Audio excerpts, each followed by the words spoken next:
Mimi nataka kusema kitu kimoja. Ujinga ya Wakenya isitufanye tunaanza kutukana rais wa Tanzania. My friend, ukumbafu ya Wakenya atisufanye tutukane rais wa Tanzania. Mambo ya ukumbafu na organism na kujinga zoom na kateli hatuwezi ruhusu. Nataka niulize maswali moja kwa moja. Boniface Mwangi walikuwa kwa maandamano, wao wamefaidika, wale walikuwa nyuma yao hawajafaidika. My friend, Martha Wangari Karua Muiza Libera Odinga kura 207. Nini wanaweza kutuambia hapa Kenya? Mutunga aliyekuwa jaji mkuu alinyang'anya watu hapa 2013 kwenye mahakama kesi ya rais, dakika 5 akamalizana nayo. Nini wanatuambia? Wanapeleka tumbo zao na matako zao Tanzania, wakisema wanaenda kutetea wa Tanzania. My friend, kaa kwenu, pambana na maisha yenu. Hao watu ndio wameharibu Kenya. Tanzania kuna kanuni, kuna misingi, kuna sheria. Tanzania sio choo. My friend, kama unataka mahali ya kunyonga watu, kuja unyonga watu Kenya. Mpaka imefunguliwa free. Hiyo ndio Kenya. Tanzania huwezi dhubutu. Kama unaishi Tanzania lazima chief nyumba 10 akutambue umetoka Kenya na umekuja kuishi kwa muda gani. Hiyo ndio Tanzania. Kama unataka siasa ya malaya, ingia Kenya. My friend, then unakuja hapo ni kijana mdogo unaanza kutukana rais wa Tanzania. Lazima tuheshimu rais Mama Suluhu. Huyo mama ukienda kwao amejenga SGR tofauti na hii yetu ambayo waizi waliiba. Hii yetu hii waizi ambao waliiba 380 something billion imelala hapa. Ukiangalia ukicompare na yetu na ile ni tofauti. Na ni mama ndio unapata mkijana anasema ati lazima kojoe kwa balcony. Unataka kukunywa makojo zake. Siasa ya upusi, siasa ambayo ina nidhamu, ndio siasa ambayo inafanya vijana wa Kenya wana kazi. Kwa sababu hujakuwa machua political. So nini unataka pesa udungwe shilingi 2000 ama 10000 ndio kuja hapa kusifu mtu. My friend, mimi najua kanuni ya Tanzania. Ukikanyaga kule Sirare kama una kibali, my friend, unalala sena. Tanzania sio kama Kenya. Ukitaka kunyonga watu uingia Kenya. Governments don't care. Wenye wanaua watu si watu wa Nigeria, si ni foreigners. Nani ambaye anahusika? Si ni serikali. Wewe umesikia kuna wash wa Tanzania?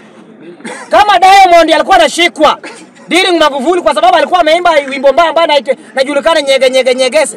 Wakamshika na wakabani hiyo wimbo iko Tanzania, but hiyo wimbo iko hapa Kenya. Kwa sababu pumbafu yenu kama wa Kenya, mnapenda vitu chafu. Kenya ni dustbin. Ukitaka vitu mbaya kuja utupa hapa Kenya na uende kwenu. Unafikiri Tanzania ni kama Kenya?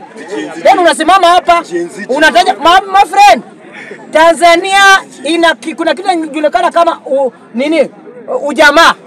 Lazima utii ujamaa. My friend, ujamaa ya Tanzania lazima utii. Kama hutatii ujamaa, seli iko ijaja. Utapelekwa, ndugu yangu tulia. Utapelekwa kwa seli. Lazima tukubaliane. Siasa chafu kuja ufanye Kenya. Siasa mbaya kuja ufanye Kenya. Wenye wanajipeleka tumbo zao wanasema ati wao watetezi hapa kwetu Kenya. Wametetea nini? Ni nini imepatikana? Hatuwezi kuwa kwamba wewe kama ni mtetezi wa wananchi, upinzani wanakutumia wanakupea pesa, unakuja kusumbua serikali. Hiyo ndio vitu wanafanya hapa Kenya. Tunajua. Akina Boniface sijui nani Mwangi. Au ni makateli wa siasa hapa Kenya, my friend. Jaribu nchi nyingine. Uganda seli jaja. Tanzania seli jaja. Fanya upuzi hapa Kenya. Lazima tuheshimu nchi ya Tanzania. Ukiangalia hiyo maendeleo huu mama amefanya, huwezi lingania na huu pastor wa Kenya. Huwezi. Huu pastor wetu wa Kenya. Huwezi linganisha Mama Suluhu na huu pastor. Huu bishop hakuna kitu. Huu ni bishop Biblia ndio anajua Biblia uongo, matenda kuna. Nimetenga nimeweka. Ule mama anafanya kazi ndugu yangu. Enda port. Uangalie kule Dar es Salaam. Huwezi linganisha hii garagaria hii ya Mombasa port. Huwezi. Then wewe unakuja hapa, unatuambia wewe ule mama, kwani ulikuwa unataka waingie Tanzania waende kufanya nini? Kama uchaguzi wa Kenya ndio mashinda kutengeneza, sasa ya Tanzania ndio watatengeneza. Tanzania ni kuzuri na Watanzania hawajalalamika. Kwa nini wewe unalalamika na kwenu ni kubaya? Pambana hali ya Kenya, wacha Watanzania wapambane hali zao. Tanzania kuna kanuni, my friend. Kama wewe ni tabia mbaya, utapambana sheria Tanzania. Kama wewe ni mhalifu, watakudili na wewe Tanzania. Kama wewe ni kuherehere kama Martha Karua, weka kwa gunia, tupa kwa buti ya ndege, rudisha Kenya. Angalia kama huyo kiongozi wa upinzani, Tundu Lissu. Tundu Lissu ni mtu ambaye anafanyia wazungu. The same government wa Kenya kwanza wanafanyia wazungu. Hawana haja na wana wa Kenya, wako na haja na kufanya na wazungu. IMF, World Bank wakiambia ongeza bei ya petroli wanaongeza. But vitu kama hizo haiko Tanzania. My friend, lazima tuheshimu nchi ya jirani, nchi ya Tanzania. Tanzania kuna kanuni. Wewe kama unataka mali ya upusi, fanya upusi Kenya. Mambo ya demokrasia kuna Kenya. Mambo Kenya ni uongo na mambo mingi.